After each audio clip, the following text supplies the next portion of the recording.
পড়াশোনা শেষ করেছেন, পিএইচডি উপরে করেছেন ট্যুরিজম সেক্টরের উপরে। জি। আমার প্রশ্ন হলো যে ওনার ভবিষ্যৎ পরিকল্পনা ট্যুরিজম সেক্টরকে নিয়ে বাংলাদেশে কি ধরনের পরিকল্পনা আছেন বাংলাদেশের উপরে? জি, দর্শক আপনাকে ধন্যবাদ। আপনার ভবিষ্যৎ পরিকল্পনা কি, যেহেতু আপনি দর্শক ট্যুরিজমের মিস্টার উপর হাসান পিএইচডি সাহেব, করেছেন? আপনি হয়তো পার্সোনালি আমাকে চেনেনও মনে হয়, যে আচ্ছা। কারণে বিশাল একটা প্রশ্ন করেছেন সবার সামনে। আমি ট্রাই করব আপনার কোয়েশ্চেনের যথাযথ উত্তর দেওয়ার জন্য। আমি যখন পিএইচডি শুরু করি তখনই আমি বাংলাদেশের ট্যুরিজম নিয়ে একটা স্বপ্ন দেখি আসলে, যে এই সেক্টরে কাজ হয়নি, আমার এবং একটু কাজ নিশ্চয়ই আপনি করা দরকার। ভবিষ্যৎ পরিকল্পনা মাথায় নিয়ে পিএইচডি শুরু করেছিলেন। শুরু করেছি। আমি এখন ট্রাই করতেছি আসলে বাংলাদেশের ট্যুরিজম নিয়ে যেহেতু কাজ হয়নি, আমি তো আমার রিসার্চে অবশ্যই একটা ফাইন্ডিংস পাইছি জি। আসলে বাংলাদেশের ট্যুরিজমের প্রেজেন্ট সিচুয়েশন কি। জি। সবাই আমরা মুখে বলি, আসলে কাজ করি না। যদি এক্সাম্পল দিতে হয়, প্রথমে বলতে হবে এয়ারপোর্ট প্রসঙ্গে ট্যুরিজম ডেভেলপমেন্ট করতে হবে। আমি যখন 2008-এ ফিল্ড সার্ভে আসি, আমি ওখান থেকে আমার সুপারভাইজার, আমি আমার ডিপার্টমেন্টের চেয়ারম্যান সবাই মিলে ফোন করছি, ফ্যাক্স করছি, লেটার দিয়েছি, কনফার্মেশন নিয়েছি যে আমি আসতেছি, ওরা আমার এয়ারপোর্টে 3 মাস কাজ করতে দেবে। তো এখন তো আপনি পড়াশোনা শেষ করে ফেলেছেন, পিএইচডি শেষ আমি করে ফেলেছেন। একটু রিকাপ করতেছি আর কি। হ্যাঁ হ্যাঁ, এখন ভবিষ্যৎ পরিকল্পনা না, সেটাই বলছি যে প্ল্যান তো আমার আছে যে বাংলাদেশ ট্যুরিজমের কাজ করব। আমি এখন কিছু প্রজেক্ট দাঁড় করাবো, বাংলাদেশ ট্যুরিজমকে আমি ইন্টারন্যাশনালি একটু লঞ্চ করাবো, কোলাবোরেটলি কাজ করবো, আমার ইচ্ছা আছে। আমি অলরেডি আমার সুপারভাইজারের সাথে কথা হয়েছে, উনি আমার কিছু প্রজেক্টও দিতে বলছে, যে জয়েন্টলি কাজ করানো যায়। ধরেন ওয়ার্ল্ড ট্যুরিজম অর্গানাইজেশন আছে, হ্যাঁ, এদের মাধ্যমে WTTC আছে, ওয়ার্ল্ড ট্রাভেল ট্যুরিজম কাউন্সিল আছে, এদের থেকে যদি কিছু ফান্ড আনা যায় বাংলাদেশের জন্য কাজ করে, তাহলে আমার মনে হয় যে আস্তে আস্তে সেই ক্ষেত্রে নিশ্চয়ই বাংলাদেশ সরকারের সাহায্য আপনাদের দরকার। অবশ্যই অবশ্যই দরকার। সেটা আমি বলতে চাচ্ছিলাম, যে এয়ারপোর্ট দিয়ে শুরু করতে চাইছিলাম, যেহেতু বেশি লেন্দি হয়ে যাচ্ছে। তো বাংলাদেশ গভর্নমেন্টের কাছ থেকে অবশ্যই আমি আমরা আশা করব যে গভর্নমেন্ট আপনাদের পাশে থাকবে। অবশ্যই সেটা আশা করবে। দিদার সাহেব, আপনি তো কানাডাতে অনেকদিন ধরে আছেন, তো ওখানে বাংলাদেশিরা যারা যাচ্ছে বা প্রবাসীরা যারা যাচ্ছে, তাদের জন্য জব সেক্টরগুলো কি কি, তারা কোন কোন সেক্টরে কাজ করতে পারছে? ধন্যবাদ আপনাকে। বাংলাদেশের যারা যাচ্ছে বিভিন্ন ক্যাটাগরিতে যাচ্ছে। জি। তবে বিভিন্ন ক্যাটাগরি, যেমন স্পন্সর, ইন্ডিপেন্ডেন্ট, বিজনেস, স্টুডেন্ট। জি। এই সেক্টরগুলোতে প্রথমত একটা কানাডাতে একটা হচ্ছে যে কানাডাতে রেস্টুরেন্টের উপর প্রচুর অনেক বেশি রেস্টুরেন্ট আছে, সুবিধা আছে বেশি। রেস্টুরেন্টের সুবিধা। এখন এই সুবিধাগুলোর মধ্যে প্রথমত হচ্ছে, যদি এখান থেকে যারা স্পন্সর পেশা যাচ্ছে বা ইন্ডিপেন্ডেন্ট ক্যাটাগরিতে যাচ্ছে, তারা যদি এখান থেকে পর্যটন কর্পোরেশনের মাধ্যম বা বাংলাদেশের পরিচিত মুখ টমি মিয়া, সারা ওয়ার্ল্ড যাকে চিনে, তার থেকে যদি কোনো একটা সার্টিফিকেট নিয়ে কুকিং এর কোর্স করে, হোটেল ম্যানেজমেন্টের উপরে ম্যানেজমেন্টের উপর যদি যায়, সে কোথাও তেমন একটা বেগ পেতে হবে না। যে কোনো রেস্টুরেন্টে সে খুব সহজে রেস্টুরেন্টে ঢুকতে পারে, সেখানে গেলে ওই সার্টিফিকেট একটা কাজ সহজে তার মানে পাবে। মেইনলি রেস্টুরেন্ট চলছে। আর যারা যে স্টুডেন্ট, তারাও প্রথমত যে উনি বললেন লন্ডনে যে সুযোগ সুবিধাটা নেই বর্তমানে, সেটা কানাডাতে আছে। একটা স্টুডেন্ট যদি সে প্রকৃত হয়, সে স্টাডির পাশাপাশি পার্ট টাইম জব করে, সেটা যদিও হার্ড হয়, জব করে তার পড়ালেখার খরচটা চালিয়ে নিতে পারে। এটা মানে কানাডাতে সুযোগ আছে। এবং সবচেয়ে বড় কথা হচ্ছে যে একটা লোক মনে করেন 6টা সেমিস্টার টার্গেট করি, সে ওখানে গেছে, যখন সে 4টা কমপ্লিট করে ফেলেছে, তখন সে ওই দেশে রেগুলারলি করার পর ওই দেশে সে অ্যাপ্লাই করতে পারবে ফুল টাইম জব এর জন্য। না, ফুল টাইম জব না, এই ইমিগ্রেন্ট হওয়ার জন্য। যদি সে ইমিগ্রেন্ট হয়ে যায় উইথিন 6 মান্থ 180 ডেজ, যখন সে ইমিগ্রেন্ট হবে, ওই স্টুডেন্টটা গভর্নমেন্ট লোন দিয়ে পড়ালেখা করতে পারবে। আচ্ছা, তো এই যে ইমিগ্রেন্ট হবে, এটা শর্তগুলো কি? এই শর্তগুলো হচ্ছে, যখন সে কন্টিনিউয়াস 4টা, মনে করেন 6টা, আমি জাস্ট এক্সাম্পল দিলাম, 6টা সেমিস্টার, 4টা সে শেষ করে ফেলছে, তখন গভর্নমেন্ট দেখলো এটার ভবিষ্যৎ আছে, আচ্ছা, এই অ্যাপ্লাই করলো। এখন ঘটনা হচ্ছে 4টার পাশাপাশি যখন সে অ্যাপ্লাই করছে, তার পাশাপাশি আরো একটা চলে গেছে। আচ্ছা, আর কাগজটা হাতে হাতে পাচ্ছে, তার আরেকটা সেমিস্টার শেষ হয়ে গেছে।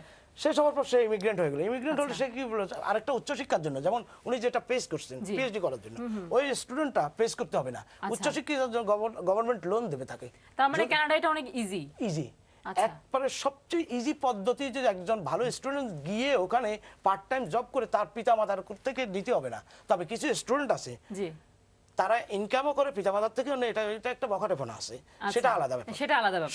কিন্তু যারা প্রকৃতপক্ষে থাকতে পারবে এবং তারা তাদের ভবিষ্যৎকে নিয়ে যেতে পারবে, ইমিগ্রেন্ট হওয়ার পর সে যদি ওই সাবজেক্টের উপর একটা ভালো জব পায়, তার মনে করেন তার স্টার্টিং হবে মিনিমাম $50,000 পার ইয়ার জি কন্ট্রাক্ট। এখন সাবজেক্টের উপর হলে $50,000 তাকে একজন প্রথম শ্রেণীর, তা এখন সে কি করবে, তার মা বাপকে, তার যদি 21 বছরের নিচে কন্টিনিউয়াস যে back of study continuous student ভাই বোন থাকে, ওদেরকে সে স্পন্সর করে নিয়ে যেতে পারে। আচ্ছা, তার মানে কানাডাতে কিন্তু অনেক সুযোগ, যেটা আমেরিকাতে নাই। আমেরিকাতে স্পন্সর করতে হয় ওই সময় যখন সিটিজেন হবেন, তখন আপনি আপনার মাকে স্পন্সর করবেন, মা বাপকে, মানে মোটামুটি সবাইকে তখন নিয়ে যাওয়া যাবে, ওনার সন্তানদেরকে করবে। ওরা 100 এরপর দেখা যাবে ওরা ফ্লাইটে চলে যাচ্ছে গ্রুপে। কিন্তু এই কানাডাতে এই সুযোগটা আছে। আচ্ছা, ইউকে থেকে তো অনেক বেশি ইজি এটা, হ্যাঁ কানাডাতে। এবং কানাডাতে জব যেটা আপনি ইচ্ছা করলে হয়তো যেটা অড জব আপনি না জানেন, একটা স্টুডেন্ট যেমন কানাডার এক্স প্রাইম মিনিস্টার নেম জ্যাক আতিয়ান, জি উনি একজন লয়ার, একজন তার একটা ল ফার্ম আছে বর্তমানে, বাট সে যখন স্টুডেন্ট ছিল তখন সে স্টুডেন্টের অডিটর ছিল। আচ্ছা, হ্যাঁ হ্যাঁ, বুঝছেন? জি। নজরুল ইসলাম সাহেব, আমি আপনার কাছে জানতে চাইবো, আপনি যেহেতু পড়াশোনার জন্যই গেছেন এবং পিএইচডি করেছেন, তো পড়াশোনার জন্য যদি কেউ এখন যেতে চায় স্কটল্যান্ডে, কি কি প্রক্রিয়া, যদি রাইট ওয়েতে যেতে চায় তাহলে কি কি প্রক্রিয়া? স্কটল্যান্ড না বলেন, হোল ইউকে সেম সিস্টেম, দুই ভাবে যেতে পারে। একটা হলো এই দেশের গভর্নমেন্টের, এটা সবাই জানে যারা ইউনিভার্সিটি লেভেলে পড়ে, যে কমনওয়েলথ স্কলারশিপ একটা আছে, আর একটা ওভারসিজ স্কলারশিপ ছিল, এটা বন্ধ হয়ে গেছে, ওটা ওদের ফান্ড ক্রাইসিস কারণে বন্ধ হয়েছে।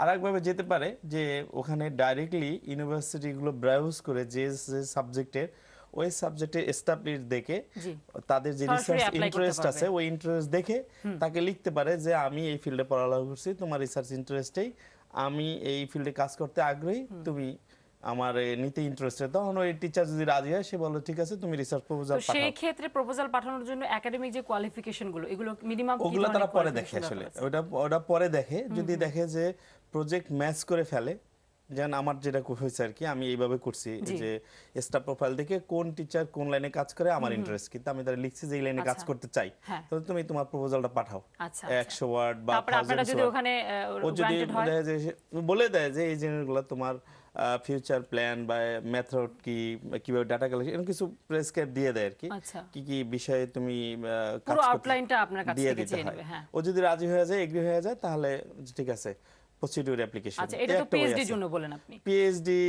ফান্ডিং এর জন্য, স্পেশালি ফান্ডিং এর জন্য। আচ্ছা, ফান্ডিং এর জন্য এই হয়ে যেতে হবে। আর সেলফ ফাইন্যান্সে যেতে হলে তো ধরেন ওই সেই ইউনিভার্সিটি অথরিটিকে লিখতে হবে রেজিস্ট্রেবলি, ওরা প্রসপেক্টে পাঠিয়ে দেবে, অ্যাপ্লিকেশন পাঠিয়ে দিলেন, সেলফ ফাইন্যান্সে গেলেন। সেলফ ফাইন্যান্স নামে যে কি হয় সেটা তো শুনলেনই আপনারা, যে ওখানে এজেন্সির মাধ্যমে গেলে কি হয় এটা দেখলেন। আমি মনে করি না যে সেলফ ফাইন্যান্সে গেলে এজেন্সিকে যেতে হয় কেন, এটা সরাসরি যে কোন ইউনিভার্সিটি রেজিস্ট্রেবলি লিখলে, এটা হয়তো অনেকে ইনফরমেশনের গ্যাপ থাকে, অনেকে জানা রেজিস্ট্রেবলি আপনি তো এজেন্সি তো মিসলিড করতেছে, ওরা তো প্রপার ইনফরমেশন দিচ্ছে না বিকজ অফ দ্যাট ইন্টারেস্ট। এবং তারা এমন ভাবে বিজ্ঞাপন দেয় যে একটা স্টুডেন্ট আসলে খুব সহজে আকৃষ্ট হয়, বাধ্য হয়। গত কিবার জন্য আমি মিনিস্ট্রিতে গেলাম বড় ভাইয়ের সঙ্গে, ওখানে গিয়ে আমি পত্রিকা দেখতেছিলাম, দেখলাম অনেক যে কম খরচে বিদেশে যাওয়ার সুযোগ, পড়ার সুযোগ লন্ডনে। আমি আমার এক ফ্রেন্ডকে বললাম যে দিস ইজ ফ্রড, কিন্তু এটা যাচাই করার কোনো উপায় নেই, যাচাই কোনো উপায় নেই। হ্যাঁ হ্যাঁ। আর আমি আপনার কাছে জানতে চাইবো যে আপনি ওখানে তো হিউম্যান রাইটস অ্যাক্টিভিটিস ফোরামের প্রতিষ্ঠাতা, এই ফোরামটা সম্পর্কে আমাদেরকে একটু একদম স্বল্প ভাষায় বলবেন। মূলত হিউম্যান রাইটস অ্যাক্টিভিটিস ফোরামটা, ওটা কানাডা একটা human rights country, G, but আমি যখন গিয়েছি প্রথম 98-এ, তখন আমাকে অনেক কিছু পেয়েছি, অনেক সমস্যার সম্মুখীন হতে হয়েছে। আমি যদি জানি, কিন্তু আমি তো ওখানকার রাস্তাঘাট ঠিকানা জানি না। এখন আমাকে নিতে হচ্ছে কখন, তখন লোক সংখ্যা খুব কম ছিল, এখন তখন একজন লোককে নিতে হচ্ছে। এখন কার কাজ, তার একজন কাজ, আমাকে একটু হেল্প করেন, আমার তো এই অফিসে যেতে হবে। ওই দেশে কি বাংলাদেশের সিটির প্রচলন নাই, ওই দেশে এখনো সিটির প্রচলন আছে। সিটি আপনাকে কোনো মনে করেন কোনো প্রেমিকা না দেয়, অন্তত সরকার আপনাকে দিচ্ছে কন্টিনিউ। এখন যখন আসছে তো সিটিতে আমি যাব কিভাবে, এখন একটা লোকের কাছে আমাকে যেতে হচ্ছে, সে হয়তো বিরক্ত বোধ করছে আমাকে নিতে, তবুও সহযোগিতার হাত, কাউকে নক না করে আপনারা এই সংস্থার মাধ্যমে। এখন আমরা কি করলাম, এটা বুঝছে নতুন যারা আসবে তাদেরকে আমরা কানাডাতে এই যে আমরা একটু কাজ নিজে স্বপ্রণোদিত হয়ে স্বেচ্ছায় শ্রম দিয়ে আমরা এই উপকারটা কাউন্সেলিং করব।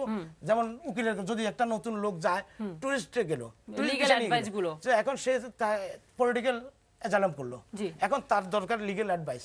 প্রথমত কোন অফিসে যেতে হবে, কোন লয়ার কাছে যেতে হবে। মানে আমরা আপনারা এগুলো- মোটামুটি সব ধরনের হেল্প আমরা যখন করছেন, শুনি যে একটা নতুন লোক আসছে, আমরা তখন তাদেরকে help পার্সোনালি আমাকে সবাই সেই ক্ষেত্রে তারা আপনাদের সঙ্গে যোগাযোগ করবে? না, তারা যোগাযোগ করতে, আমরা হয়তো তারা আমার ঠিকানা দেন না, এখন আমাদের ঠিকানা কেউ জানলে হ্যাঁ, তারা তারা আপনাদের বলে সঙ্গে দেয়। যোগাযোগ করবে। বা আমার এরকম আমি যে অনেকের করছি, জি, যেমন আচ্ছা। একটা বাসার একটা ফোন আছে, ফোনটা নিয়ে নিচ্ছি। হ্যালো, হ্যালো, জি দর্শক নাম বলে প্রশ্ন করুন। হ্যালো, আসসালামু আলাইকুম। জি ওয়ালাইকুম আসসালাম।